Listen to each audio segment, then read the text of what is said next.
পুরো এক বছর কেটে গেছে। অনুপস্থিতির পরও তার ছায়া যেন ঘুরে বেড়াচ্ছে বাংলাদেশের প্রতিটি অলিগলিতে। আর সেই ছায়াই এখন এক ভয়াবহ প্রতিশোধের খেলা খেলতে প্রস্তুত, যে খেলা শুধু রাজনীতি নয়, গোটা রাষ্ট্রযন্ত্রকে নড়বড়ে করে দিতে পারে।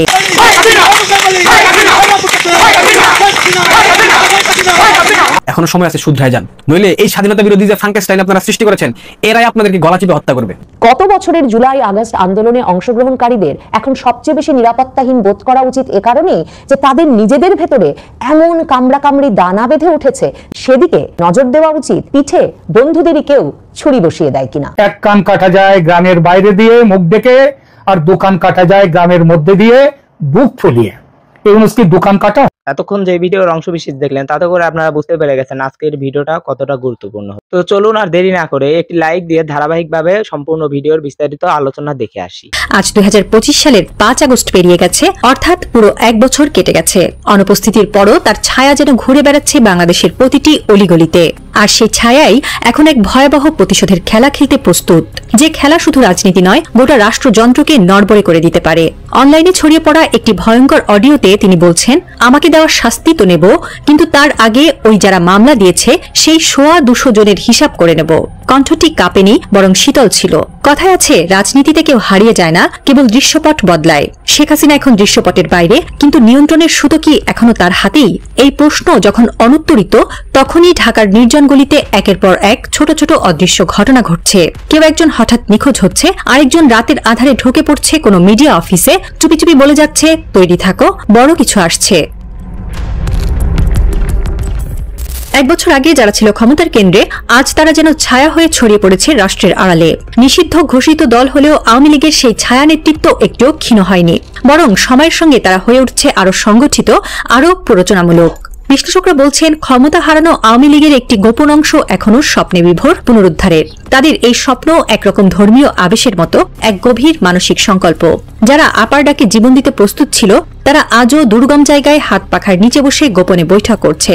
ঢাকা, গোপালগঞ্জ, মাদারীপুর, এমনকি টেকনাফ পর্যন্ত বিভিন্ন স্থানে তারা চালাচ্ছে সাংগঠনিক পুনর্গঠনের কাজ। 2025 সালের জুলাই মাসে রাজধানীর গুলশানের একটি বাসা থেকে গ্রেফতার হওয়া 2 সাবেক ছাত্রলীগ নেতার কাছ থেকে উঠে আসে বিস্ফোরক তথ্য। তারা জানিয়েছে, 8 জুলাই ঢাকার একটি কনভেনশন হলে প্রায় 400 জনকে মনস্তাত্ত্বিক ও গেরিলা প্রশিক্ষণ দেওয়া হয়েছে। ট্রেনিং ছিল কেবল অস্ত্র চালানোর নয়, ছিল তথ্য লুকানো, লোক চেনা এবং স্লিপার সেল গড়ে তোলার উপর। এই প্রশিক্ষণের পেছনে ছিল অর্থ, পরিকল্পনা এবং সেই পুরনো নেটওয়ার্ক, যেটা শেখ হাসিনার সময় রাষ্ট্রের রন্ধ্রে রন্ধ্রে গেঁথে গিয়েছিল। স্বরাষ্ট্র মন্ত্রণালয় জানিয়েছে, 29 জুলাই থেকে 8 আগস্ট পর্যন্ত একটি বিশেষ অভিযান চালানো হচ্ছে। গোয়েন্দা বাহিনীর ভাষায়, একটি সংঘবদ্ধ ছায়া গোষ্ঠী রাজধানীতে সমন্বিত হামলার পরিকল্পনা করছিল। সেই পরিকল্পনার কিছু অংশ আমরা শনাক্ত করেছি। যদিও এখন পর্যন্ত বড় কোনো বিস্ফোরণ ঘটেনি, তবে আতঙ্ক এখনো দানা বেঁধে আছে। গোপন সূত্রে জানা যায়, শেখ হাসিনার একটি বার্তা, শুধু একটি শব্দ কিংবা একটি চিহ্ন, সেটাই হতে পারে বিস্ফোরণের সূচনা। 15 বছর ধরে রাষ্ট্রের প্রতিটি স্তরে যে অর্থ ছড়িয়েছিল আওয়ামী লীগের শাসনামলে, সেই অর্থ এখন ছায়া থেকে বেরিয়ে আসছে। একটি নির্দিষ্ট অর্থচক্র এখন কাজ করছে পুরনো নেতাকর্মীদের সংগঠিত করতে। তারা অস্ত্র, প্রযুক্তি এবং প্রশিক্ষণের জন্য লাগাতার অর্থ ঢালছে বলে জানিয়েছে একাধিক গোয়েন্দা সংস্থা। বিশেষ করে দিল্লি থেকে পাঠানো গোপন ফান্ডের ব্যাপারে এখন নজর রাখছে অর্থনৈতিক গোয়েন্দারা। এদিকে ভারতীয় গোয়েন্দা সংস্থার কিছু সদস্য ইতিমধ্যে বাংলাদেশের একাধিক হোটেল ও গেস্ট হাউসে ঢুকেছে বলে দাবি করছে নজরদারি সূত্রগুলো। শেখ হাসিনার পতনের স্বপ্ন সকলের ক্ষেত্রে পূরণ হয়েছে বটে, কিন্তু এক বছর বাদে আর যা যা স্বপ্ন এক একজনের এক এক রকম ছিল, তাতে সকলেরই প্রত্যাশায় টান পড়েছে। সকলেই আরো বেশি কিছু চাইছিলেন। এই দলিল মানুষের ভেতরে এই কঠিন কঠিন ভাষার যেহেতু যত দোষ নন্দ ঘোষ, শেষ পর্যন্ত আওয়ামী লীগই বাংলাদেশের সকল সমস্যার শুরু এবং শেষ, এই তত্ত্বকথা, এই বয়ান তেমন কোনো আলোড়ন তুলতে পারেনি। আলোড়ন এমনকি তুলতে পারেনি, যেটা বলছিলাম, এই আন্দোলনের সর্ববৃহৎ সঙ্গী জামায়াতে ইসলামীর নেতাদের মধ্যেও। কাজেই আগামীর সময়টাতে দেখবার ব্যাপার আছে, এই জুলাই ঘোষণাপত্র কি আসলে সত্যি একটা ম্যারম্যারে দলিল হয়ে থাকে, যেটি কেউ পাঠও করবে না, পাত্তাও দেবে না, নাকি সত্যিকার অর্থেই জামায়াতে ইসলামী, জাতীয় নাগরিক পার্টি সহ, মানে হাসনাত আব্দুল্লাদেরও এই দাবিটি খুব জোরে সরে ছিল যে তারা দাবি করবেন এমন একটি দলিলের, এমন একটি আইনি ভিত্তির, এমন একটি সাংবিধানিক ভিত্তির যেটি জুলাই আন্দোলনে অংশগ্রহণকারী সকল নেতা কর্মী ছাত্র জনতাকে এক রকমের নিরাপত্তা দেবে। তারা বলছেন সাংবিধানিক ভিত্তি ছাড়া গণ অভ্যুত্থানে অংশগ্রহণকারীদের যে আগামীতে বিচারের মুখোমুখি করা হবে না তা কি করে নিশ্চিত হবে। তবে এ কথা যখন শুনি আমার খুব হাসি পায়। বাংলাদেশের এই সংবিধানে কিন্তু বঙ্গবন্ধুর হত্যাকারীদেরও ইন্ডেমনিটি দেওয়া হয়েছিল, কিন্তু ক্ষমতার পালা বদলে বঙ্গবন্ধুর হত্যার 21 বছর পর যখন শেখ হাসিনা ক্ষমতা গ্রহণ করেছিলেন, সরকার গঠন করতে পেরেছিলেন, তখন তিনি এসে সংবিধানের সেই বিধান বাতিল করেছিলেন এবং বঙ্গবন্ধু হত্যার বিচার শুরু হয়েছিল। এরপর আবার বিএনপি ক্ষমতায় এসেছিল, তখন আবার বাংলাদেশের আদালতগুলো বিব্রত হয়েছিল বঙ্গবন্ধু হত্যা মামলার বিচার করতে, বিচার স্থির এবং স্থবির হয়ে পড়েছিল। আবার শেখ হাসিনাকে ক্ষমতায় আসতে হয়েছিল বঙ্গবন্ধু হত্যার বিচার আদায় করতে। কাজে বাংলাদেশের সংবিধান, বাংলাদেশের আদালতে কোনখানে কাকে বীর ঘোষণা করা হয় আর কাকে কোন আইনি ভিত্তি দিয়ে নিরাপত্তার এক রকমের আশ্বাস দেওয়া হয় তাতে আসলে কিছু আসে যায় না।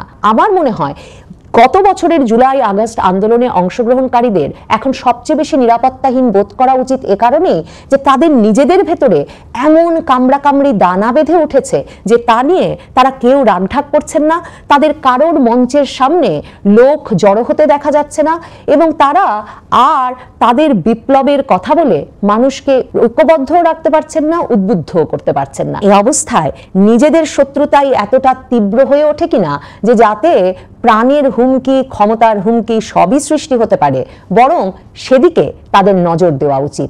যে মানুষটা প্রধান উপদেষ্টা হওয়া তাকেই বলছেন কিনা সবাই বলছে রাজাকার। কেন রাজাকার? ছি ছি ছি। যে মানুষটা প্রধান উপদেষ্টা হওয়ার আগে নামাজ পর্যন্ত পড়তেন না, বিয়ে করলেন খ্রিস্টান মতে, তাকে বলছেন জঙ্গি, তাকে বলছেন রাজাকার।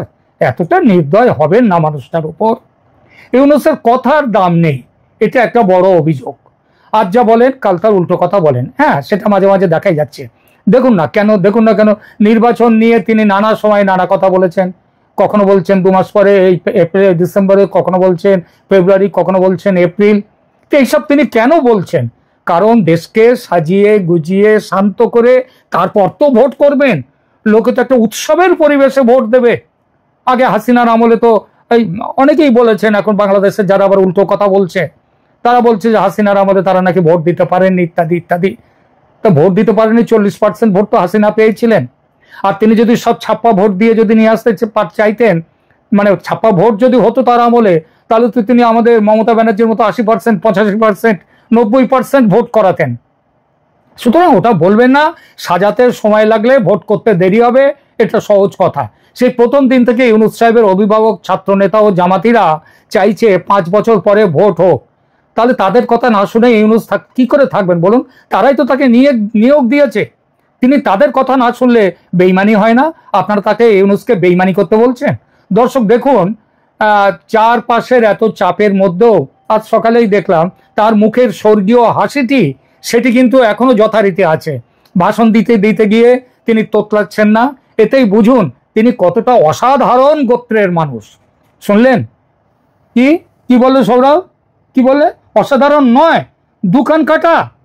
ওর বোধহয় মনে পড়েছে গ্রাম বাংলার সেই প্রবাদটা, 1 কান কাটা যায় গ্রামের বাইরে দিয়ে মুখ ডেকে, আর 2 কান কাটা যায় গ্রামের মধ্যে দিয়ে বুক ফুলিয়ে। ইউনূস কি দোকান কাটা? সম্পূর্ণ ভিডিওটি দেখার জন্য আপনাকে অসংখ্য ধন্যবাদ। আপনি যদি এই চ্যানেলটিতে নতুন হয়ে থাকেন তাহলে সাবস্ক্রাইব করে পাশে থাকা বেল আইকনটি বাজিয়ে দিবেন। ততক্ষণ সুস্থ থাকবেন, ভালো থাকবেন। আল্লাহ হাফেজ।